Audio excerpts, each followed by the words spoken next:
ponto de Lutero uma vez ter dito que o homem é uma besta, ou ele é montado por Deus ou pelo diabo. Se você é de Deus em Cristo Jesus, o poder que atua em você é do Espírito Santo. Mas se você não é de Cristo, se você está nos seus pecados, esse príncipe dos poderes aéreos atua na sua vida. Porque a nossa luta, revestivos da armadura de Deus, porque a nossa luta não é contra o sangue e a carne, e sim contra os principados e potestades, contra os dominadores desse mundo tenebroso, contra as forças espirituais do mal nas regiões celestes. Portanto, tomai toda a armadura de Deus. A razão pela qual eu tenho que me revestir do poder de Cristo nesse mundo, viver unido ao meu Salvador vitorioso, como um soldado que está vestido de uma armadura, é porque os inimigos que eu tenho para enfrentar, eles são muito maiores do que eu, e eu não posso vencê-los na minha força. Os meus inimigos, diz Paulo aqui, o nosso inimigo, a nossa luta, no verso 12, não é contra o sangue e a carne, ou seja, não é contra pessoas de sangue, carne e ossos como nós. A nossa luta não é contra os nossos semelhantes. E é interessante que Paulo tenha dito isso quando ele estava preso lá em Roma. Ele estava preso em Roma. O imperador é inimigo dele e do cristianismo. Os judeus que denunciaram Paulo eram inimigos da fé em Cristo Jesus. Mas Paulo olha para o imperador, ele olha para aquele vasto império romano com sua arrogância, sua idolatria, e ele vê um poder maior por detrás do imperador e daquele império gigantesco. E ele diz: queridos, não pensem que a nossa luta é contra seres humanos, porque se fosse, não é? Então nós usaríamos armas humanas, nós pegaríamos na espada, talvez, ou enfim, usaríamos estratégias militares. Não. Mas a nossa luta é contra poderes que vão além da realidade humana, que Paulo descreve aqui como sendo principados e potestades, dominadores desse mundo tenebroso, forças espiritual do mal nas regiões celestes. Regiões celestes é uma expressão que Paulo usa somente aqui na carta aos Efésios, e que designa esse mundo espiritual que nos cerca, esse mundo invisível, onde o nosso Deus habita e onde transitam os anjos e demônios, e onde se dá, é o mundo espiritual que interpenetra com a nossa realidade humana, essa realidade invisível que nos cerca. Esses seres, eles habitam essa região, esse espaço que intersecta com o nosso, essa realidade invisível que está ao nosso redor. Por isso que eles são chamados aqui de forças espirituais do mal. Espirituais no sentido de que eles não têm corpos como nós temos. Eles são seres imateriais. Poderosos, são designados aqui como forças. Eles têm o domínio desse mundo tenebroso. Paulo aqui na carta se refere pelo menos 2 vezes ao mundo presente como estando debaixo de trevas. Veja aí o capítulo 2, de 1 em diante.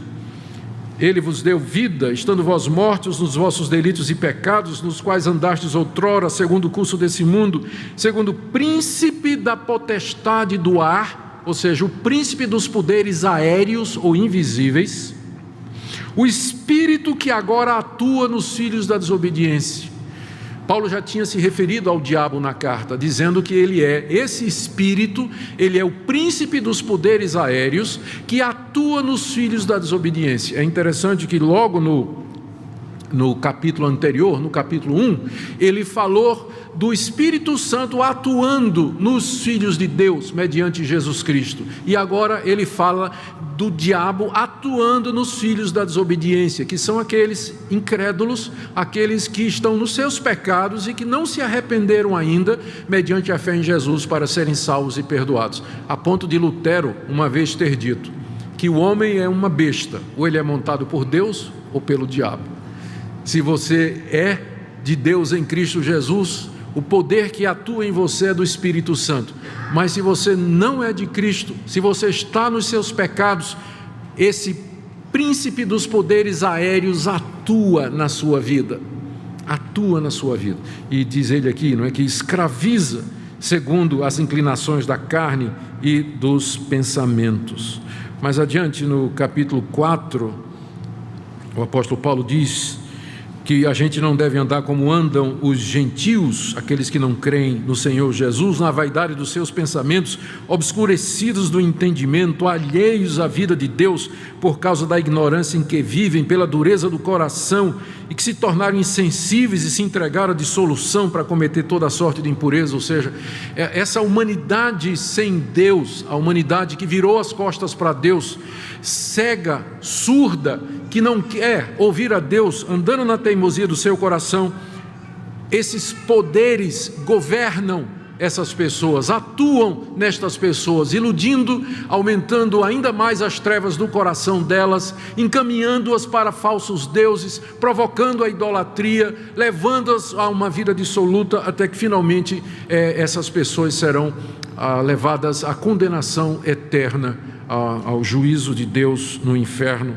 pela ação destes seres. Não é que com isso Paulo está desculpando os pecadores não arrependidos, mas ele está dizendo da existência desses poderes que são os dominadores desse mundo tenebroso e que atuam em todo lugar. Eles atuam na política, atuam nas artes, atuam na música, atuam no lazer, usos e costumes, na literatura, na universidade, na igreja, em todo lugar. Esses poderes estão agindo com astúcia, com o objetivo de destruir a obra de Deus e também destruir a sua própria vida.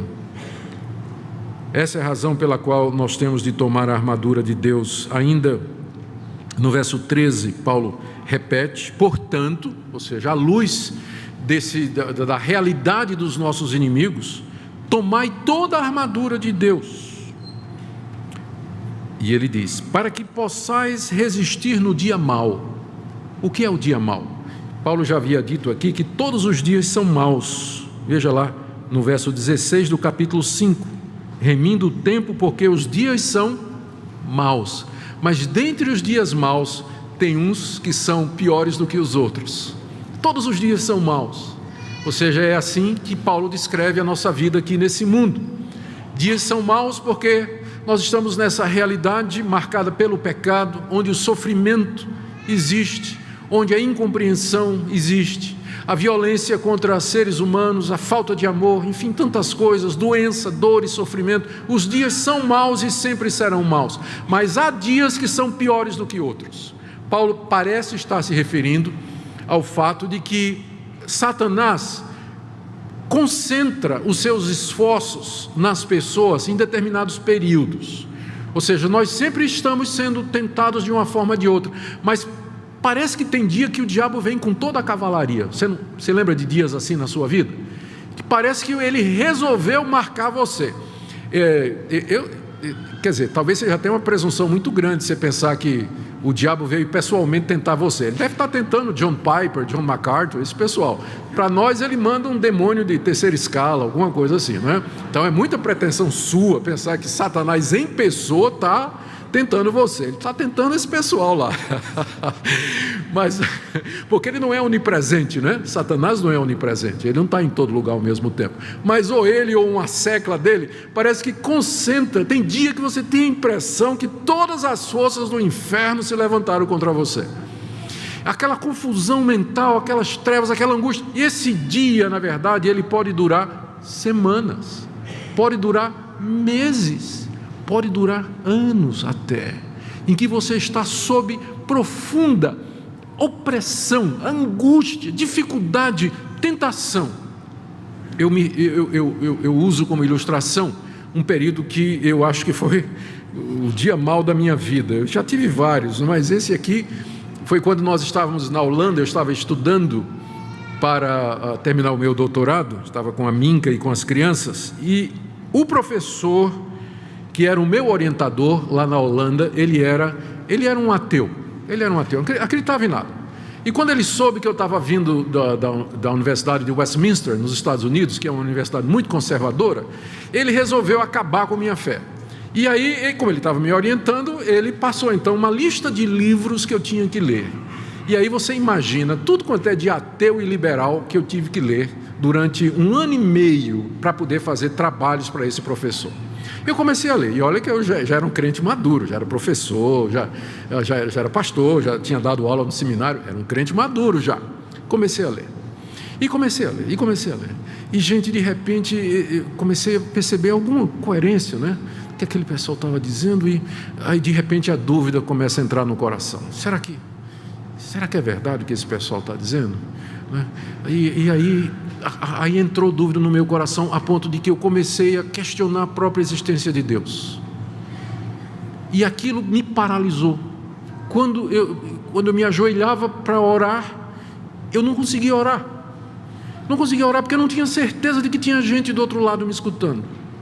E durante um mês e meio, esse foi o dia mau, foi o pior dia mau que eu passei. Eu só fazia soluçar. Eu não conseguia falar com Deus. E aquela opressão, aquela angústia, a dúvida entrou no meu coração e me questionava, e eu não sabia de nada. Escapei por isso aqui de ser ateu, por isso aqui. Finalmente, em desespero, eu falei com o meu orientador nos Estados Unidos, Dr. Moisés Silva, um cubano naturalizado brasileiro, um homem de Deus. Dr. Moisés, eu estou passando por dificuldade muito grande. Hein? Aí ele deu uma risada. Você está lendo o quê? O professor passou isso, ele deu uma risada e disse: leia esse livro aqui, que é antídoto, leia esse aqui. Então, me indicou todas as literaturas, e foi o que Deus usou para terminar o dia mau, né? A ação daquele professor que me ajudou intelectualmente, e minha mente foi liberta para crer outra vez. Mas durante um mês e meio eu experimentei as angústias e as trevas da incredulidade como nunca eu tinha experimentado em minha vida. E hoje eu agradeço a Deus que me preservou, porque, como eu disse a vocês, eu cheguei muito perto de perder a confiança na palavra de Deus e na Escritura. Por isso diz aqui: tomai toda a armadura de Deus, para que possais resistir no dia mau. Eu creio que eu sou resistir porque eu sou crente mesmo, né? Sou convertido de verdade. E a graça de Deus, né? Lá no íntimo eu não conseguia fugir de Deus, né? Não conseguia virar as costas para Deus. Não tinha certeza de que Ele existia, mas também não tinha tanta certeza assim a ponto de dizer: eu vou virar minhas costas agora, né? Ele me segurou durante esse tempo. Há um dia mau que é diferente para cada pessoa. Talvez um sofrimento, uma doença, um relacionamento, um problema sem solução, não tem luz no fim do túnel. Mas para enfrentar esse dia e continuar crente, você precisa estar revestido da armadura de Deus, da força do Senhor Jesus e da glória do seu poder.